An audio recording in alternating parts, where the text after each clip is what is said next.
We're live at the United States Naval Academy as the midshipmen who have chosen to be surface warriors learn what ships and home ports are theirs after graduation.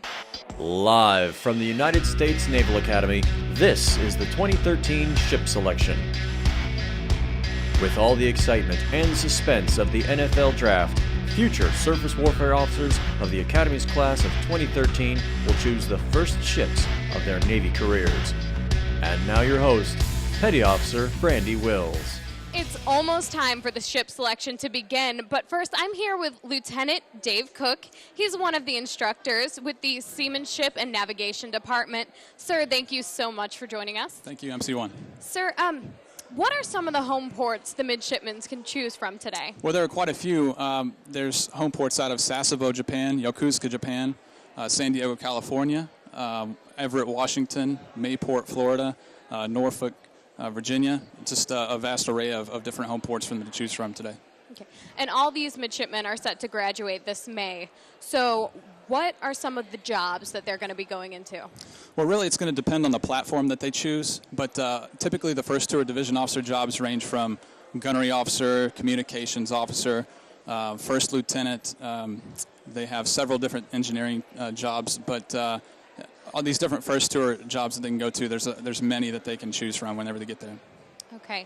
And this is something that's unlike any other Navy event. There's a lot of excitement. It's just very, very different. So what do you think they're the most excited about? Well, it's kind of like draft night, really. They've been going to school here for over 3.5 years, and the whole time they've been wondering, what am I going to be doing after graduation? So tonight, these midshipmen get to actually figure out and decide what they're going to be doing for the next 2.5 years of their life.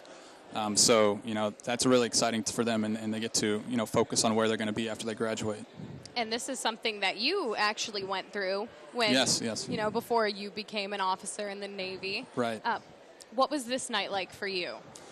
Much like what they're going through right now. It was 2007 when I went through this, and, you're filled with a lot of excitement. You know what home port you want to go to, but you never know if the people in front of you, you're going to pick the ship that you want to go to or the home port. So just filled with excitement and, uncertainty whether or not you're going to get what you want. And at the end of the night, they're all good ships, so everybody's a winner. And what advice would you have for all of these midshipmen sitting out in the audience? Well, just go into it with a good attitude. Whatever ship you choose, it's going to be great. You're going to have an unbelievable experience on the ship, and enjoy it, soak it up while you can. All right, sir, thank you so much for joining us. And now we're going to go to Petty Officer Amara Timberlake, who's inside Mahan Auditorium, MC2. Good evening, MC1. I'm inside the auditorium with a bunch of very excited midshipmen sitting below me waiting to select their very first ships. Right now, though, I have Midshipman Third Class Stapleton. Midshipman Third Class, how do you feel about being here tonight? We're very excited to be here. We have a lot of firsties that are choosing their ships, and this is going to be us in a few years. So. All right, fantastic. Thanks for being here. Right now, we're getting ready to hear from Commander Doyle Hodges, who will get ready to address these midshipmen as they select their very first ships. Good evening, Admiral Ferguson, Vice Admiral Hunt, Vice Admiral Miller, Vice Admiral Mustin, Vice Admiral Parker, other distinguished flag officers, leaders of the surface warfare community, families, friends, and most importantly, surface warfare officer selectees of the lucky class of 2013.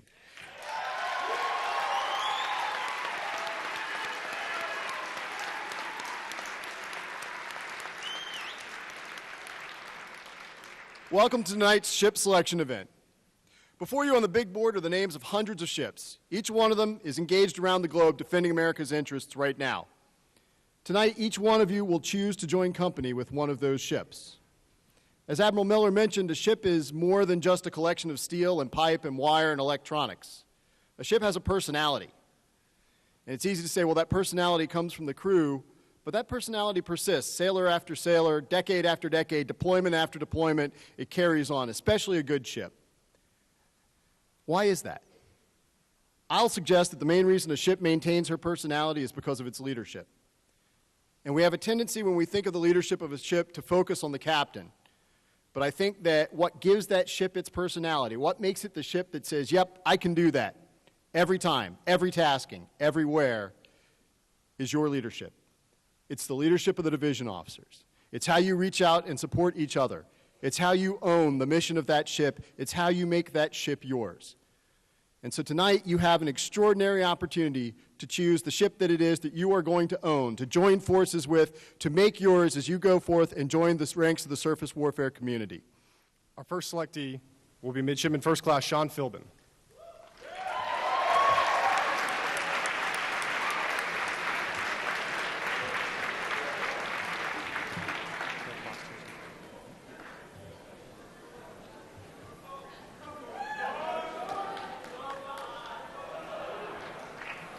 Midshipman Philbin has selected USS Halsey.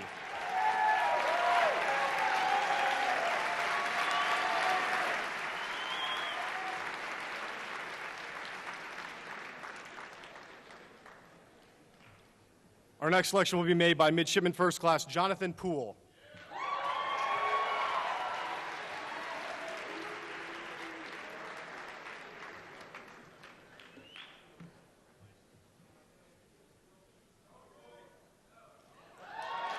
Midshipman Poole has selected USS Momsen, Everett, Washington. Alrighty, right now we have with us Admiral Mark Ferguson, the VCNO. Thank you so much for joining us. Sir, do you remember your ship assignment night? You know, I remember it vividly, and we did it a little bit differently 35 years ago. No internet, no cell phones. We sat and they would broadcast on the Naval Academy radio station what ships were available, what was taken. It was kind of like a sporting event, like the Super Bowl. And they'd say, okay, a destroyer was picked out of San Diego, or we just lost one from Norfolk. Pearl Harbor's all gone. So it was, we came down and picked, and the setting was very different, but the enthusiasm and I think the energy, and also the nervousness and anxiety of, you know, is your ship going to be there when you pick? And I just think it's a great event for the surface community. This is something that's very different from any other Navy event that's held. Why do you think it's so important for these midshipmen to have this night? Well, I think a couple things. First of all, it marks a transition where you start to shift your focus from being a midshipman in the Navy to now focusing on your life as an officer in the fleet. And it starts to give meaning and purpose as you pick where your life's going to be when you start. As you go off to, your first ship and wardroom and be a leader in the division, it's an extraordinary thing. So I think it marks transition, and it's important really to celebrate this career choice that individuals have made. Sir, the surface warfare and the Navy in general is in high demand right now. And how do you think we're going to be in the future? What do you think the future holds for the Navy? You know, I see, if you look around the various regions of the world, what's happening in our Navy is there's a greater demand for forward deployment. We're basing destroyers in Rota, Spain. Some of this class will serve in Rota. We're going to put LCS in Singapore. The missions that the surface Navy's doing in ballistic missile defense, that emerging mission has really created a great demand for us. We have ships sitting off the coast of Israel and in the Middle East right now in the Persian Gulf. And I just think the demand is going to continue. The demand for officers with great expertise and energy will always be there. And I just think it's a great life. Yes, sir. And with our present budget concerns, continuing resolution, sequestration, what impacts will the surface warfare community face? Well, one has to look at sequestration and the fiscal uncertainty that we're dealing with. It affects the entire Navy, not just the surface warfare community. And as the CNO and I have made clear that the reductions under a sequestration scenario, if carried out for several years, would be devastating to the entire Navy. It would mean a reduction in our readiness. It would mean that the Navy would be smaller. We would be fewer ships forward deployed. It would really change the character and nature of the Navy. I remain optimistic that at some point our leadership will recognize that and we'll have the opportunity to continue to serve the nation as we're doing. All right, I'm right there with you, sir. Well, thanks. So back to tonight and what's going on in there. Do you have any advice for these future surface warfare officers? Yeah, I think that's great. I mean, they're the very best in our nation, and they're extraordinary young people, very accomplished. And the advice I would tell them is when they go to their first ship, to approach it with an enthusiasm, to willingness to learn, to recognize that they're starting their professional career, and that the book learning that they've gotten at the Naval Academy, I would say now you have to learn the practical aspects of life at sea, learning how to command a ship, learning how to operate the weapon systems, and to approach it with an enthusiasm and hunger to learn, because the fleet, they're such extraordinary people. They're the best enlisted we've ever had, the best chiefs, the best crews, and they're welcoming of the young people and just ask you to bring that same passion. I remember someone told me when I was a first junior officer, the advice he gave me is, people don't care how much you know till they know how much you care. And so caring for the people, operating with integrity, saying thank you, treating people with respect, and recognizing that they're responsible for the welfare of those young sailors that we entrust to them. And I think that's an amazing, amazing lesson that we could all take when we go back to sea. Yes, sir. Well, that is all I have. Thank you so, so much for joining us. I really appreciate your time. Well, it's a great pleasure, and I hope everybody is enjoying this when they see it. It's a very exciting night for these young men and women. Thank you very, very much, sir. Thank you. Bye-bye. Midshipman Case has selected USS Kidd. Our next selection will be Midshipman First Class Quinn Sloan.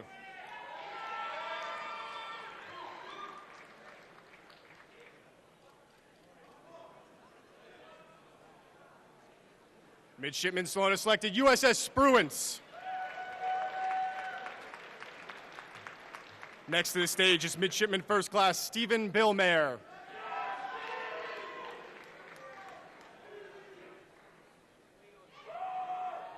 Midshipman Billmare has selected USS O'Kane.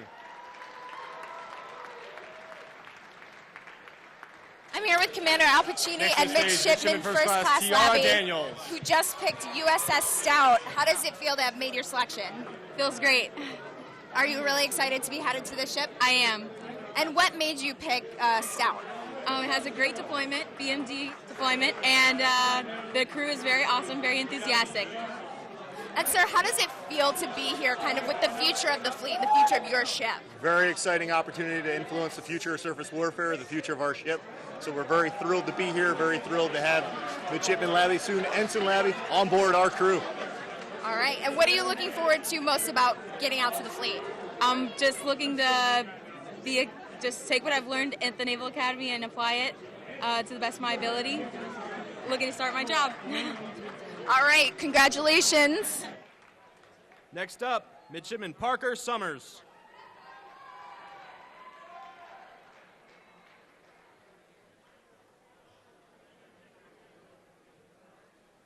Midshipman Summers selects USS Harper's Ferry. A night of excitement done here in the Navy. What did you think, Timberlake? MC1, I thought it was very exciting. It's really exciting to get to see the future of the fleet and, you know, these young people going out and hitting the fleet and becoming leaders and future, you know, surface warfare officers. Yeah. Definitely one of the coolest things I have seen in the Navy by far. My first ship selection. Also, your first ship selection. No, my second. Your second. I was here last year. All right. Well, first live event here in the Academy. This was awesome. We appreciate everyone who tuned in. We look forward to doing this event again next year, and we hope that you enjoyed watching us tonight. Thank you so much. And as the excitement continues inside, we will see you next year. Hopefully live once again from the Academy. So on behalf of Petty Officer Timberlake, Joel Reinhardt. thank you so much for tuning in.